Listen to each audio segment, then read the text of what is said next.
Justice? No peace. No peace. Today I'm to talk to you a little bit about post-slavery trauma syndrome, but first let me greet Queen Mother Moore, Sister Blakely, Brother Amiri. I know Sister African left, but just out of respect, Brother Chakwe, it's good to see you. I see my buddy Coltrane walked in. It's always good to be in the world with Coltrane, as he kind of lifts me up with a lot of old memories. And it's good to be in the presence of all of you. Sister Hoover, who enlightened me a lot, and I certainly want to see the document you have because we would like to deal with that question in New York State. This question of post-slavery trauma syndrome is not a mystery to us. All of us suffers from it. I suffer from it. All of you suffer from it. We know that post means that which comes after. We know that slavery was a system of genocide that inflicted upon us some great harm and trauma. And we know that that trauma is continuous, and thus we call it a syndrome. And so we want to speak on it, thinking in terms of three critical areas. The first being economic, the second being politics, and the third being culture. And we know that in the last few years, as consumers, we've been spending upwards of $300 billion with our savings and investments. We are talking about $400 billion, making the African in North America one of the wealthiest nations in the world. However, we've come by this capital. We have been spending this capital. We know that politically we have produced miracles after miracle. No people in our condition have been able to do in the short period of time we have done what we've done in a hostile, terrorist state where we have gained control of at least political offices within his system, as well as to produce a protest political movement against that system and also an underground revolutionary movement within that system. And we've caused more changes with our actions in the Constitution of the United States than any other force and any other people in this country.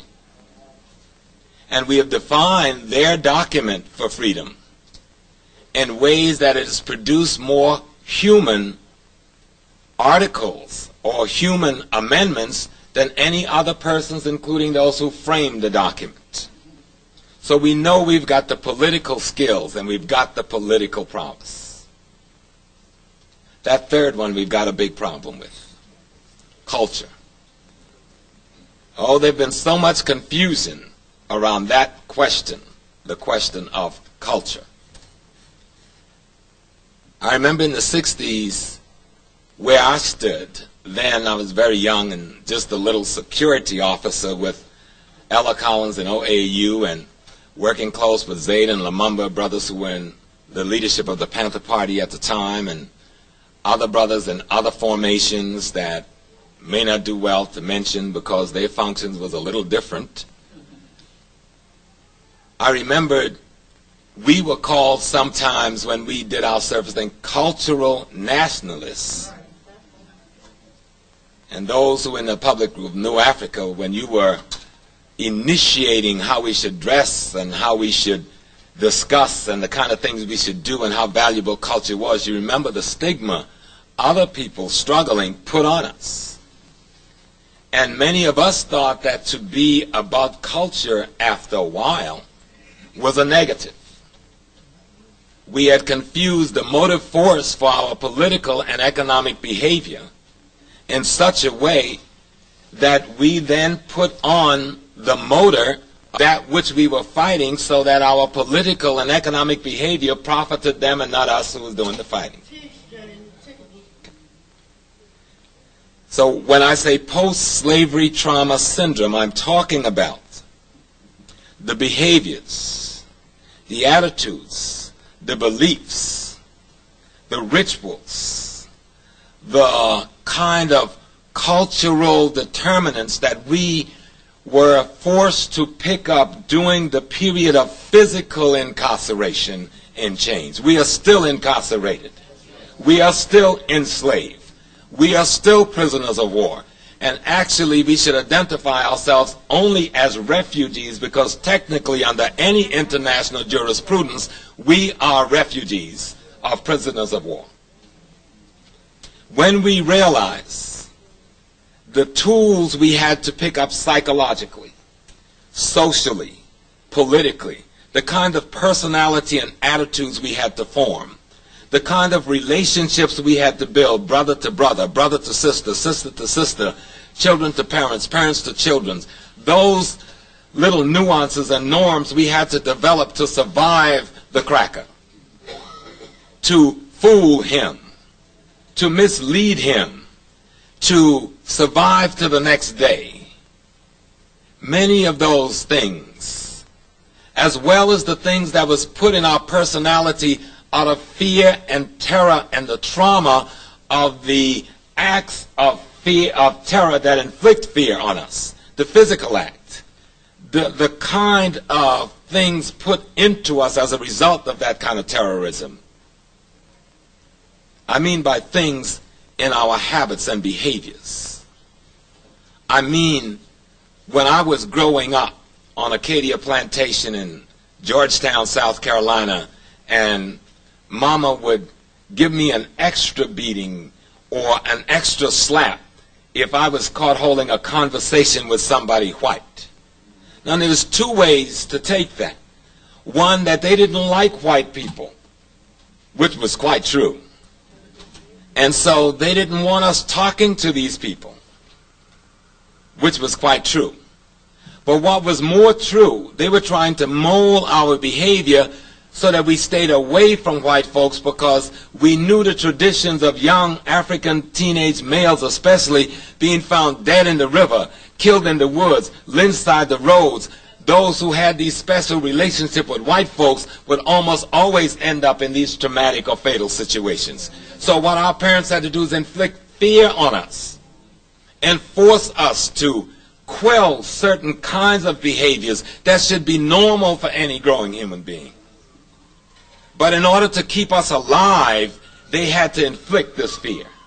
Unfortunately now, because we haven't told our story well, and we haven't passed our history on, we still have the fear, we still have the negative reaction, and do not have the necessary political aggressive behavior to do the work we need to do, but we've forgotten why we got into this situation where this fear is so deeply rooted in us that we can't act out liberation activity in terms of our everyday movements.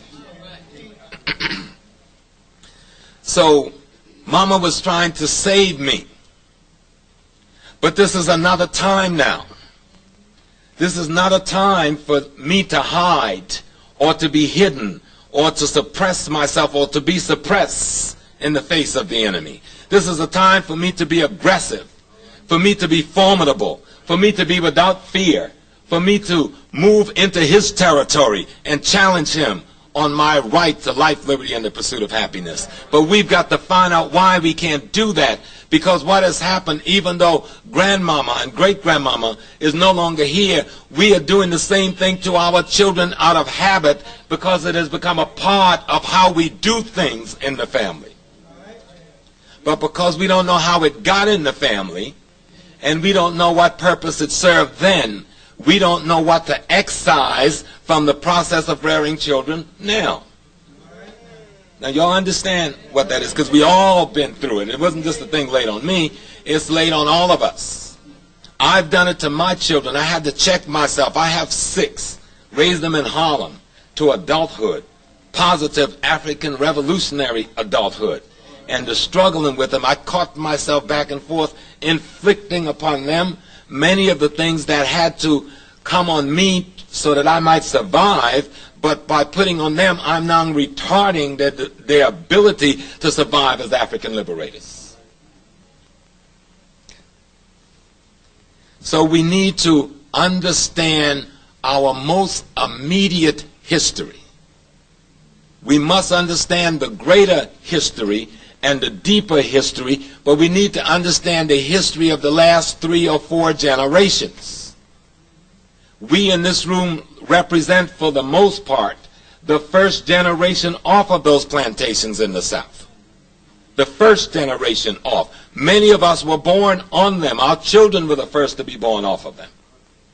Those habits, those attitudes, those beliefs that we were forced to pick up there, we are carrying them on. The question Dr. Jeffries was raising about Africa, you know, we still having a discussion. Brother walked up to me the other day, a brother I knew from the early 60s. He was with Malcolm. He was in the nation. And he came to me and said, Brother Small, he says, are we Africans or are we Nubians?